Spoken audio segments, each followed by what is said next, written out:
भारत के मुसलमानों के नाम, एक जागरूकता, एक पुकार। मेरे प्यारे भाइयों और बहनों, आज मैं आपसे सिर्फ बात नहीं कर रहा, मैं आपके दिल को जगाने आया हूं। मैं आपसे शिकायत करने नहीं, बल्कि आपको आपकी ताकत याद दिलाने आया हूं। हम इस महान देश भारत की मिट्टी से जुड़े हुए लोग हैं। यही हमारा वतन है, यही हमारी पहचान है और यही हमारी आने वाली नस्लों का भविष्य है।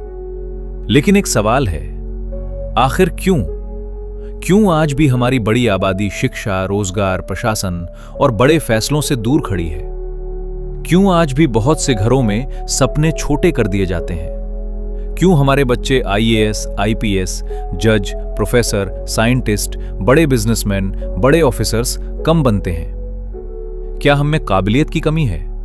नहीं, कमी हमारी काबिलियत में नहीं, कमी उस पुराने सिस्टम में रही जिसने हमें पीछे रखा। कई सालों तक एक ऐसा माहौल बना रहा जहां हमारी प्राथमिकता सिर्फ जिंदा रहना बन गई, आगे बढ़ना नहीं। हमें शिक्षा से दूर रखा गया, हमें व्यवस्था की गहराई नहीं समझाई गई, हमें सिर्फ प्रतिक्रिया करना सिखाया गया, तैयारी करना नहीं। सरकारी स्तर पर भी कई बार ऐसी नीतियां और व्यवस्थाएं रहीं जिनसे हमारी सामाजिक और शैक्षिक प्रगति उतनी मजबूत नहीं हो सकी जितनी होनी चाहिए थी। आखिर क्यों देश में सबसे गरीब और सबसे पीछे मुस्लिम कौम ही है? आखिर हम खुद को और अपने बच्चों को टॉप लेवल की एजुकेशन नहीं दे रहे? आखिर हम क्यों अपने लोगों को टॉप लेवल पर नहीं रख रहे? याद रखें, जब तक तुम या तुम्हारे लोग फैसले नहीं लेंगे, तुमको इंसाफ नहीं मिल सकता। हमें आरएसएस जैसे संगठनों से सीखना चाहिए कैसे वो लोग पूरी तैयारी से अपनी और देश की तरक्की कर रहे हैं। हमें भी उनकी तरह तैयारी करनी चाहिए ताकि अपनी और देश की तरक्की कर सकें। इस वीडियो को अपने बच्चों और उन लोगों तक जरूर पहुंचाएं जो देश के हालातों से अनजान हैं। याद रखें, जो कौम एजुकेशन में पीछे रहती है गुलाम बनती है, जो कौम भीड़ बनती है गुलाम बनती है। हम किसी पार्टी की भीड़ या किसी व्यक्ति के गुलाम नहीं, हम अपने फैसले खुद करना जानते हैं। अगर हमारी पिछली नस्लों ने टॉप लेवल की शिक्षा ली होती, अगर हमारे घरों से बड़े अफसर निकले होते, अगर हमने प्रशासन, न्यायपालिका, विज्ञान, टेक्नोलॉजी और व्यापार में मजबूत पकड़ बनाई होती। लेकिन अब सिर्फ दोष गिनाने से कुछ नहीं होगा। अगर पुराना सिस्टम गलत था तो नया सिस्टम हमें खुद बनाना होगा। अगर किसी ने हमें पीछे रखा तो अब हमें खुद आगे बढ़ना होगा।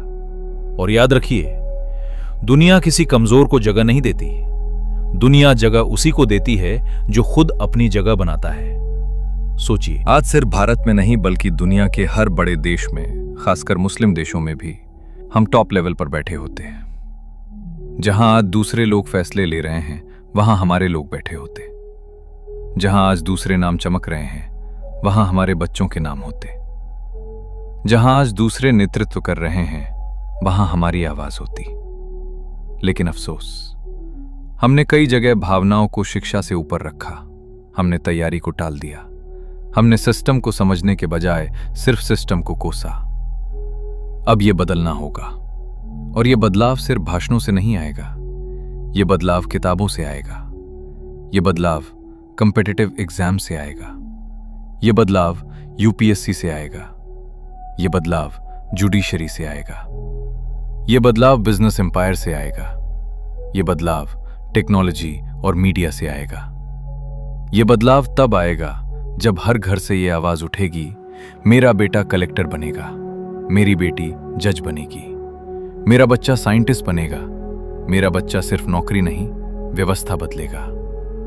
यही असली इनकलाब है। सिर्फ नारे लगाने से कौम नहीं उठती, कौम उठती है तैयारी से। और एक बात बहुत साफ समझ लीजिए, राजनीतिक ताकत भी जरूरी है। जब तक आपकी लोकतांत्रिक मौजूदगी मजबूत नहीं होगी, आपकी आवाज पूरी ताकत से नहीं सुनी जाएगी। अगर किसी राज्य में हमारी शिक्षा, हमारी आर्थिक ताकत, हमारी राजनीतिक समझ और हमारी एकता मजबूत होती है, तो लोकतांत्रिक तरीके से हमारा प्रतिनिधित्व भी मजबूत होगा।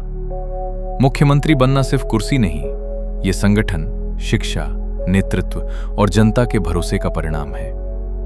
लेकिन याद रखिए, सब कुछ संविधान के अंदर, कानून के अंदर और भारत की एकता के साथ। हम अलगाव नहीं चाहते, हम सम्मान चाहते हैं। हम टकराव नहीं चाहते, हम नेतृत्व चाहते हैं। हम देश के खिलाफ नहीं, देश के साथ अपनी तरक्की चाहते हैं।